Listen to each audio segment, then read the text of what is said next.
Daniel, a primeira pergunta que eu queria te fazer era que conselho você daria para alguém que tá passando por algo semelhante ao que você passou? Né? Quando você começou a ter esse primeiro contato, suas primeiras experiências, quando você sentiu que, rapaz, daqui eu não consigo mais voltar sozinho, sem ajuda. Que conselho você daria para alguém que estava passando por isso e ainda não buscou ajuda? A questão de conselho em relação a isso, ele é, como eu posso falar, a questão do... o que vai gerar, o que está gerando isso na pessoa, né? Para mim, gerou um sofrimento e uma dor grande, a qual eu não tinha habilidade de lidar. Isso que foi o meu start, né? Porque varia de indivíduo para indivíduo. O fundo de poço de um é um jeito, o fundo de poço do outro é de um jeito. Então, que a gente possa... o conselho que eu dou é que possa identificar qual é teu fundo de poço. Que tu venha dar esse estralo, né? O meu foi rua, do fulano pode ser o distanciamento da família, a perca do emprego, uma situação diferente, eu não sei, são inúmeras situações, mas a dor para mim foi inevitável. Se a gente pegar e falar da questão só negativa, da questão de dor em relação à droga, acho que vai surtir mais efeito, né? Porque como é que se trata em relação ao álcool, né? Qual a diferença que tem do traficante pro dono da 51, pro dono da Ambev? Quantas vidas são destruídas, famílias, por causa do álcool? Isso ninguém fala. Sim, né? sim. Vai verão, vem verão, né? A forma prazerosa que é vendido o álcool. Muitas pessoas têm o álcool como uma porta de entrada para as outras drogas. Então, se a gente não conseguir trabalhar em relação a isso, eu estou falando assim, não de uma forma generalizar. Sim. Tem pessoas que bebem, mas isso é a minoria, porque a maioria faz um monte de bobagem. Bêbado que depois acorda... Cara, o que eu fiz? O famoso como alcoólico, amnésia alcoólica. O que eu fiz, meu Deus do céu? Aí vem aquela ressaca moral, né? Que dirige, que mata. Mas com essa mídia que a gente vive hoje, com tudo que a gente presencia que hoje normaliza, que normaliza, que acha legal. Não, bebe um pouquinho. Não, só de vez em quando. É o noivado, né? Isso, esse noivado, essa fase do namoro, né? Mas vai vir a fase de sofrimento. Vem as consequências, porque tudo são, eu acredito, vendo assim de fora, que são níveis. Níveis, tudo é níveis. Na época, quando eu tava liderando um grupo de jovens lá em Sobral, eu sempre conto o testemunho do Everton, que foi um menino que eu acompanhei de perto. Que eu vi os níveis que ele foi, isso tudo na época da pandemia, né? Foi o primeiro nível, foi uma festinha que ele foi. O primeiro nível foi ele ter provado algumas cachaças e tal, e o segundo foi ele fumar um cigarro. Ah, tudo bem, fumou um cigarro. Na terceira festinha lá que ele foi, ele dizendo pra mim que do cigarro, o amigo dele já falou, olha, tá aqui um outro cigarro mais forte, né, e tal. E foi aquela sequência. E ele disse que quando ele menos imaginava, ele já tava fazendo coisas que ele se envergonha. Eu acredito. Perceber em que momento foi, eu acredito realmente, porque ele não conseguiu perceber o quão rápido foi os níveis que ele foi abrindo. Já tá aqui, ó. Isso.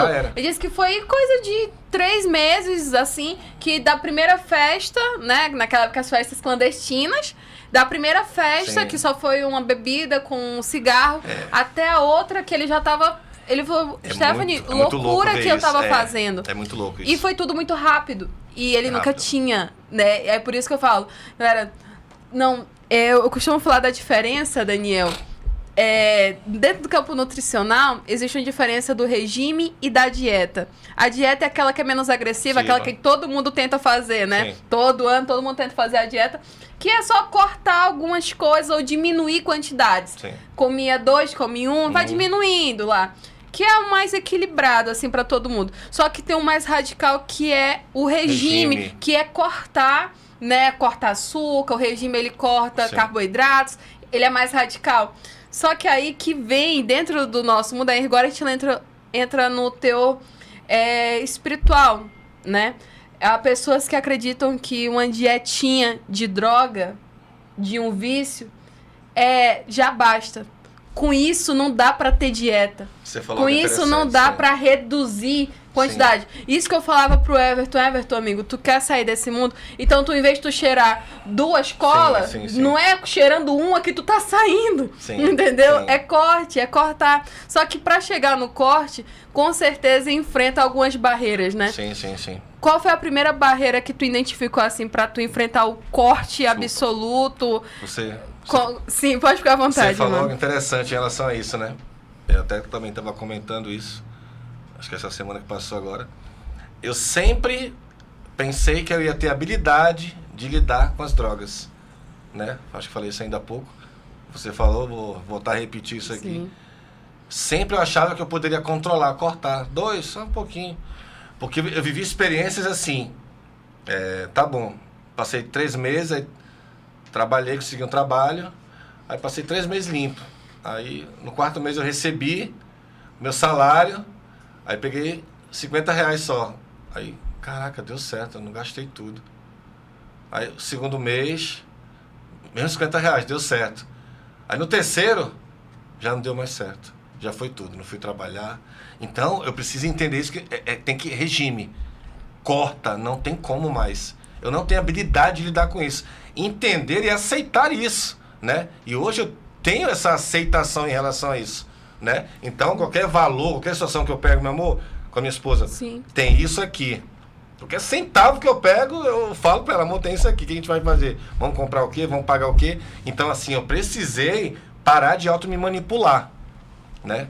Querer achar que dá para... Não dá mais. Para com essa ideia, não funciona. Ignorar isso vai gerar isso. Tu quer isso aqui? Na hora eu me pergunto logo isso. Já experimentou isso aqui? Tu quer ir para lá de novo? Vai ser igual ou pior, melhor nunca vai ser. Então, hoje eu tenho convicção de que ficar nesse malabarismo mental de voltar ao uso, negociar, tentar controlar, não existe.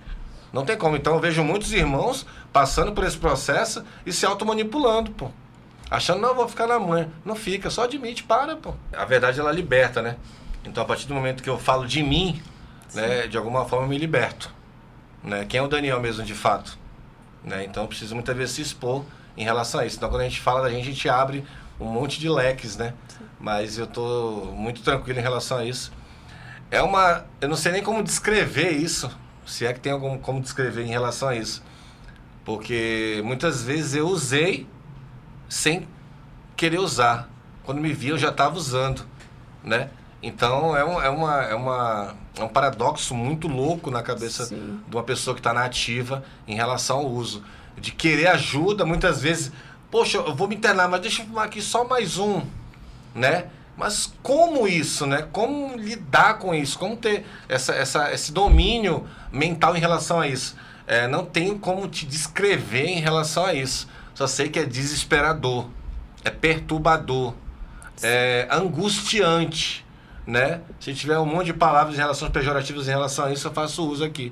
Então, esse momento é um momento muito doloroso, sabe? De você estar ali muitas vezes chorando, sofrendo, mas a tua mente não quer, mas o teu corpo, pelo fato de muito tempo de uso, tá ali gritando por droga, né? Sim. Então é um trabalho mental e físico, Por né? isso que gera esse conflito de ideias, né? Tipo, conflito, o corpo pede uma coisa, né? Mas Sim, não consigo. Não consegue. É complicado demais em relação a isso. Eu me ponho um pouco no lugar dele em relação a isso. Pastor Pedro, você já lidou com uma situação assim? Isso é droga, né? Isso é disso que se está falando, né? Que não se tem controle. Compulsão, isso, né? É compulsão, isso é vício. Isso é vício. Vício profundo, né?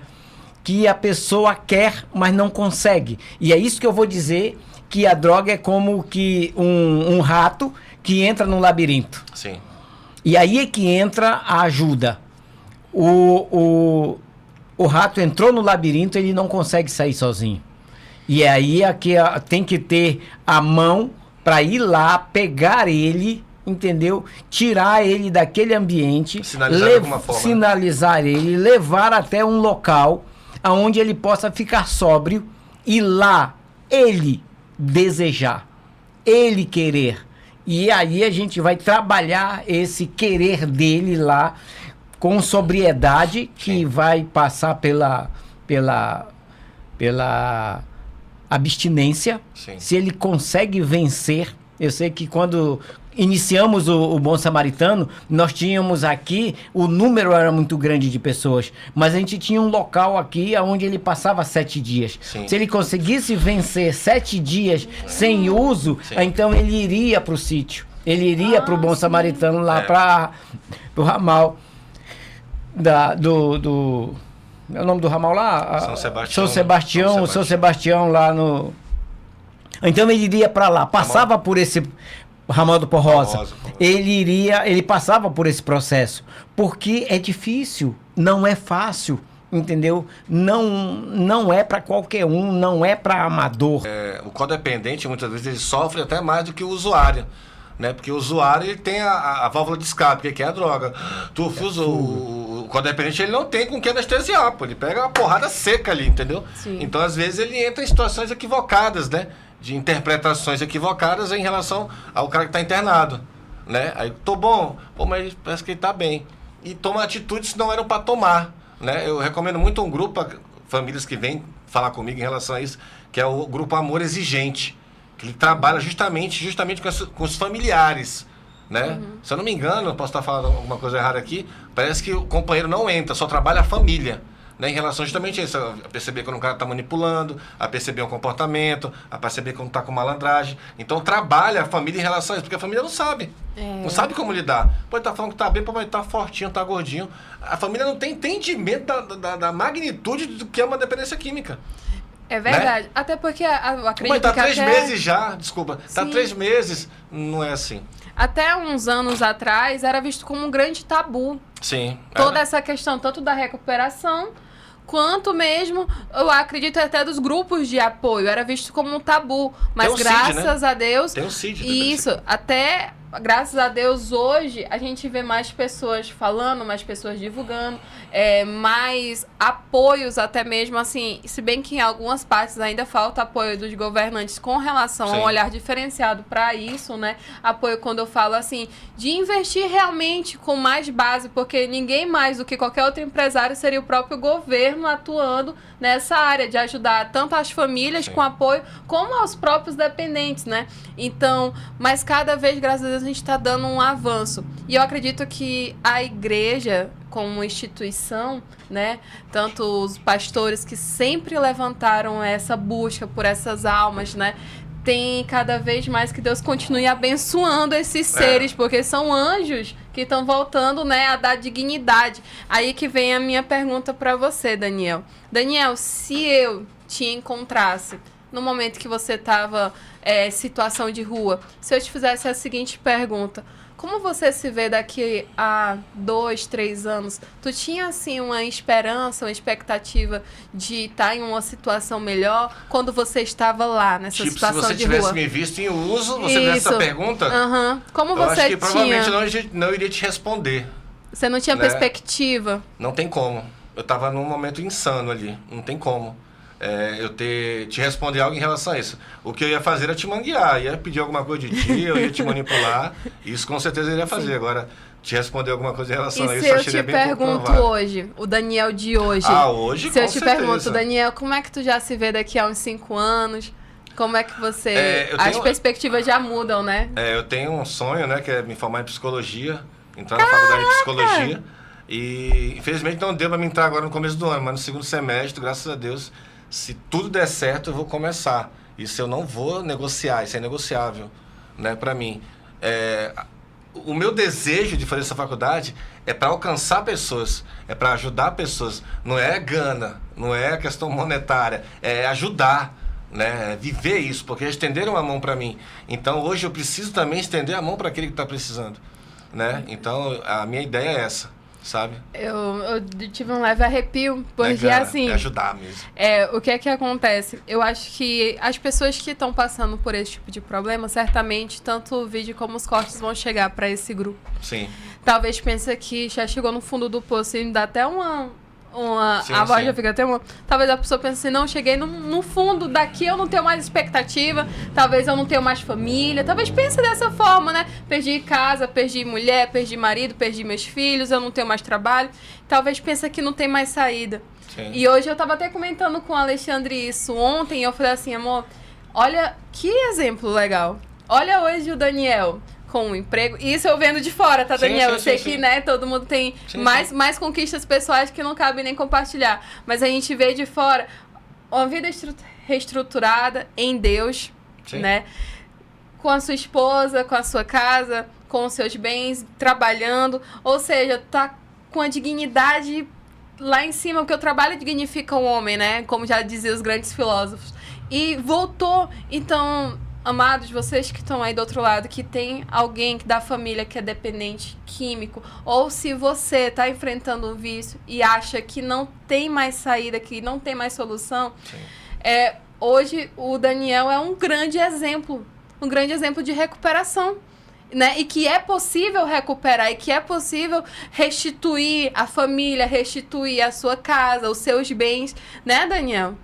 Hoje eu costumo dizer que eu não faço mais que minha obrigação, né? Eu tenho um problema com elogios. Eu não sei ser elogiado, né? Então, qualquer coisa relacionada a isso, eu falo logo isso. Não faço mais que minha obrigação, não mereço aplauso, confete, muito menos presente. Então, hoje eu tomo muito cuidado porque eu estou num começo. Estou só com 1 ano fora, né? Passei 1 ano e meio, hoje estou 1 ano fora, vou fazer 1 ano, né? Acho que já fiz.